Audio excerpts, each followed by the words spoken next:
কি হয়েছে? উষুষি কি করেছে?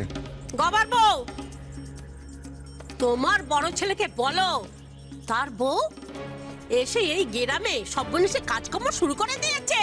হ্যাঁ, বলে তার ভয়ে কি রাতের অন্ধকারে আমরা গ্রাম ছেড়ে পালাবো? জানো কি করেছে? এসেই কিনা কুমুদের ভাষণকে জেলে পুরে দিয়েছে।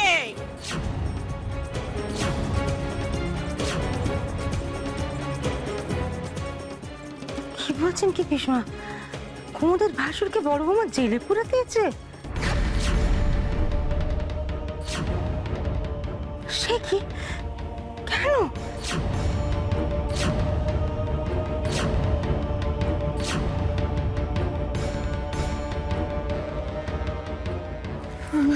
হ্যালো, হ্যাঁ আমি নিশ্চিত বলছি। পিসি ঠাকুমা কি হয়েছে? কি আর হবে রে বড় নাতি, হয়েছে আবার মাথা আর মুন্ডু। আরে বড় নাতি, তোকে আমার ওই নাতনি কুমুদের ভাসুরের কথা বলেছিলাম না? কত বড় ঘরের ছেলে, জমিদার বংশের ছেলে, সমাজের ভালো টালো করে বেড়ায় শুনেছি। ভালো মানুষ, তাকেই তো তোর বউয়ের সঙ্গে আলাপ করানোর কথা বললুম। ও মা, সে কুমুদের ভাসুরকে আজ কি হেনস্থা করলে! হ্যাঁ, কি লজ্জা, কি লজ্জা, বলে বোঝাতে পারবো না। কথা নেই বার্তারা নেই, তাকে কিনা জেলে পুরে দিয়েছে। কি চ্যাটাং চ্যাটাং কথা!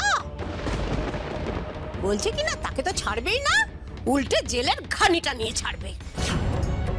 আর তুই তো জানিস নিশিত, তোর বউ কাউকে অপমান করতে পারলে আর সে কিছু চায় না। আরে বাবা, আমাকে তো দু চার কথা শুনিয়ে দিলে। উষুষি তোমাকে কি বলেছে পিসি ঠাকুমা?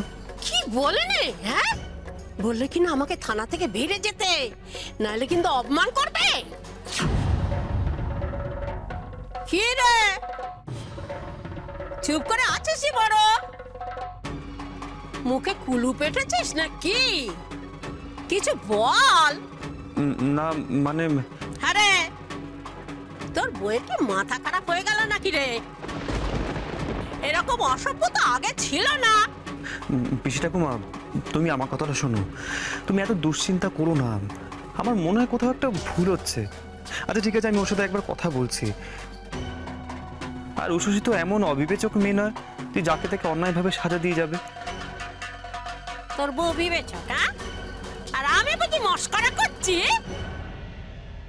শোন নিশিত, কষ্ট কথায় কষ্ট নেই।